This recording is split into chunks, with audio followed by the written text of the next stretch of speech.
Okay, to photograph northern lights, you just need a tripod, you need northern lights, a camera. I have here a 60D from Canon, and I have a Sigma 10 to 20 millimeter lens, so very wide angle, and I just screw it on, and then we'll see how it works. Oh shit! Oh shit! My name is Benjamin Jaworskyj, photographer and adventurer. 10 years ago, I started to teach myself photography. Today, I travel the world as a professional photographer and filmmaker. Learn from my experiences, mistakes and tips, and join me on my photography adventures.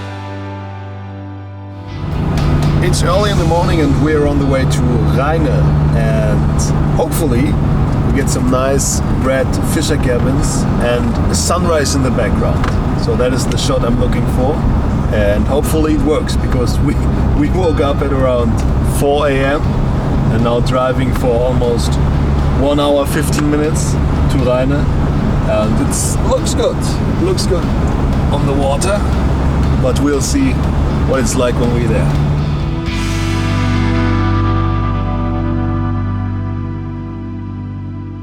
I'm at a position right now very low, almost at the water surface, and we have some nice ice floes in the foreground, and it looks like it is actually totally frozen, but it's just soft. So when you put your foot on it, you will definitely sink in the water. Not a good idea, just tried it. So I sit on the rock, and now I wait for the sun to come over the mountain a bit and then shine with a soft pink light, hopefully on the mountaintop, or at least on some part of the mountains, with the nice fisher cabins in the foreground, some of the ice floes in the foreground, and that's the shot I'm looking for.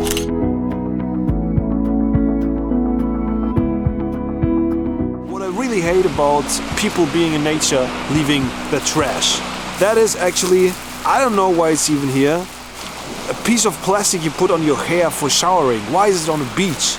So whenever you're on a beach, don't leave anything there. Whenever you're out in nature, don't leave anything.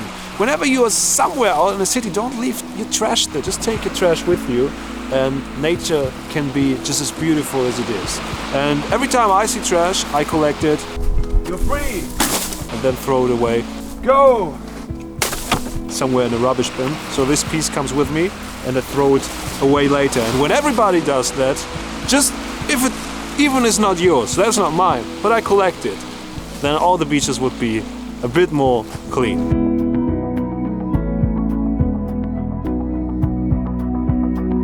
When I show you how to fold a tripod like a pro, it's very easy. You just have to unlock all the things here, like this, everything unlocked, and then just do it 1 second, boom!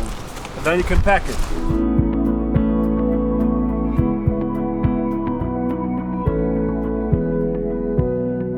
It's early in the morning, snowy conditions in Norway. 4 degrees of water temperature, 0 degrees of air temperature. Time to get in the water for a nice dive.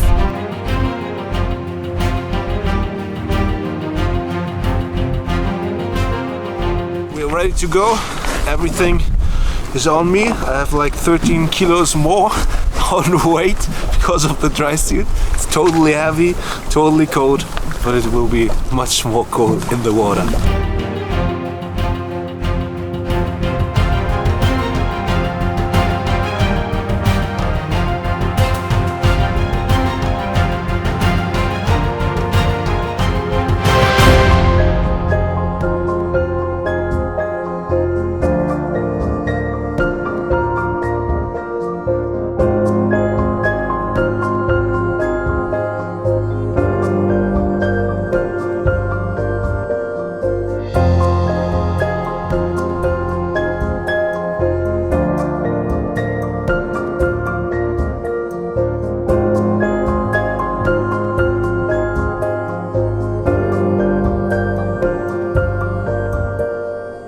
It's super cold. It feels like 1,000 needles on my lips, but pretty cool. Not much fish down there. A lot of those yellow things. Pretty dark down there because the sun is not shining, unfortunately, maybe on the second dive. Super cold fingers.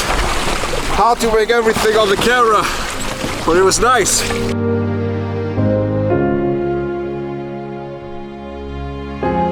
That was an exciting experience, that I can tell you.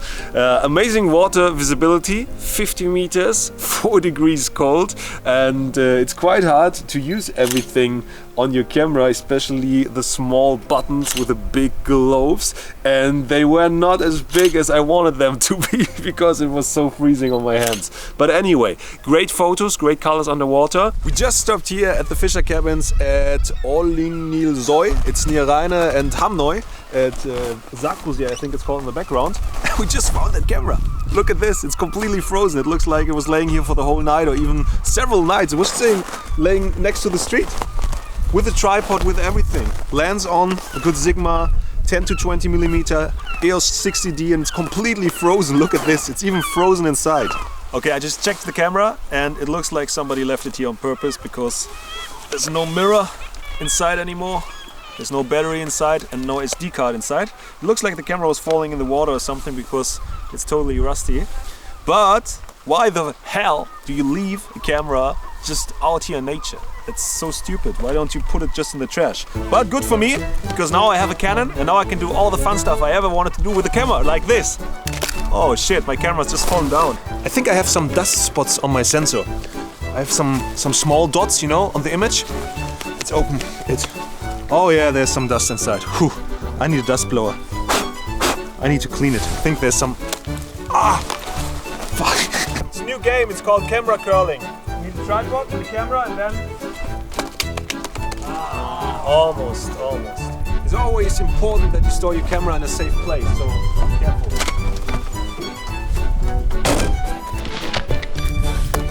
How to change a lens like a pro. It's just like this, then you just... Oh shit.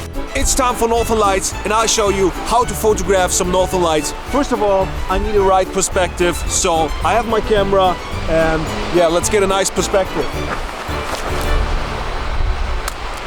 Oh, bad quality Sigma. It was only 4 meters high on sand. It's sand. Come on. Shit.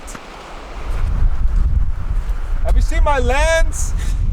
I think my lens has a scratch or something. I don't know.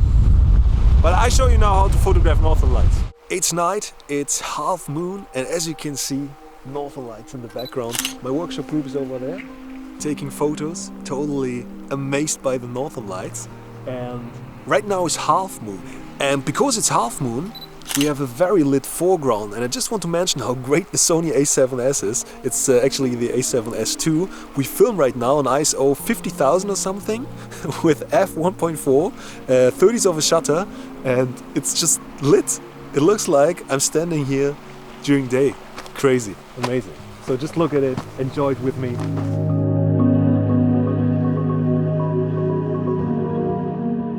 I take now something around 4 seconds. And put the ISO up a bit, and I just look in my exposure settings, and now it says with ISO 3200 it is on 0, so it's a perfect exposure. Let's give it a try. The activity is so strong, you can see it in the background, it's crazy. The whole sky is burning in a green. Nice. And because the moon is now from the back, I have a perfectly lit foreground. When it's new moon, or the moon is not shining, or it's behind a mountain or something, it's much darker in the foreground. Then you can try 2 exposures. In most of the situation, 1 exposure should work perfectly good. There's no time lapse. That's real life. No time lapse. Just perfect.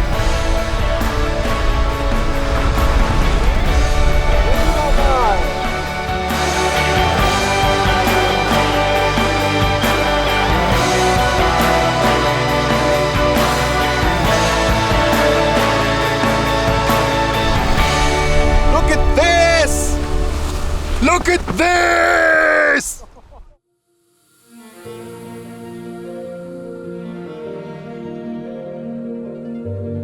We have an epic reflection right now. We're at Flagstad, and the spot is known for its great reflection in the water when it's low tide.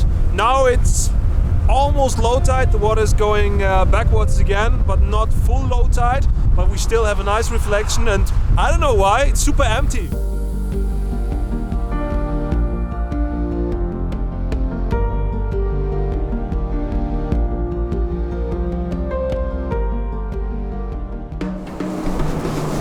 It's good that I learned some karate.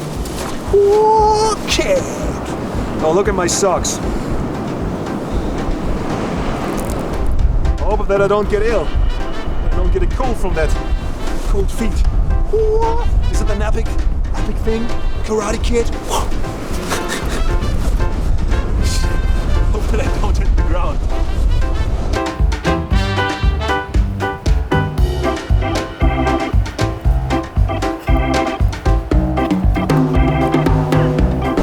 What the fuck?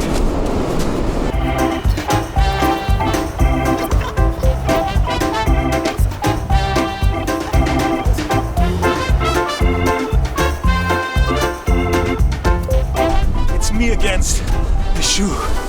Hard struggle in Norway. Alright, done for today. See ya with some nice Käsespätzle. Today we eat some Käsespätzle. That will be great.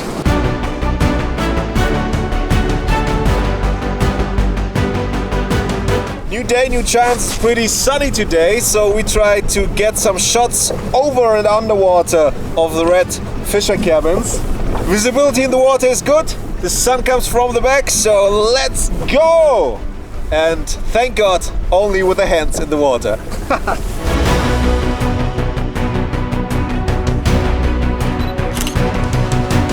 It's pretty tough to photograph those houses with the underwater world because the light conditions are okay, but not best because the sun could be higher. It's coming from the back, but it's okay.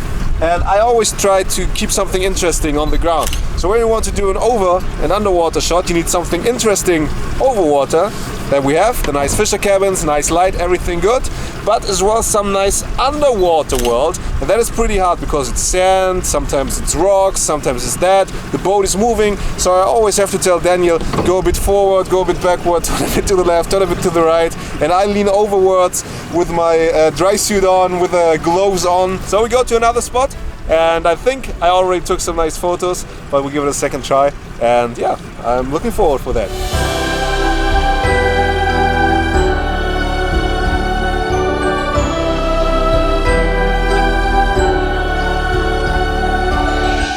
Okay, I'm done.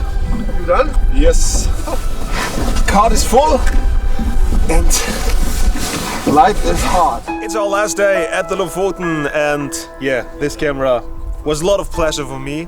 I would have loved to give the camera back to somebody who really wants it, but somebody who just leaves a broken camera with a broken mirror, no battery, no SD card somewhere in the nature is pretty dumb, so I had some fun with it, at least. And now the camera is free.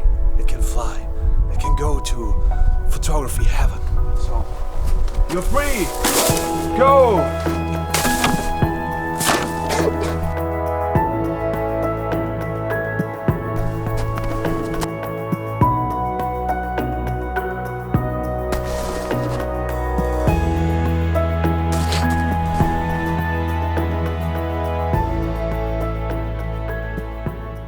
That was my vlog from the Lofoten in Norway. I hope you enjoyed it. If so, thumbs up, share it with somebody who's interested in photography as well. And if you want to learn landscape photography, check out my upcoming video course we just filmed here on these beautiful islands here in the icy cold of Norway. It's on learnfromben.com. I put it in the description as well. And if you want to join me on a workshop somewhere in Norway or in Scotland, check out learnfromben.com. There will be some workshops in 2018 we will do in English language just for you. And if you're interested in that, just write me an email. I put the email address here somewhere in the video and in the description as well. And then we put you on a list and inform you when we have dates and prices and all this stuff. Hope to see you soon, and never forget, sag mal Einstellung, Digga, und haut rein.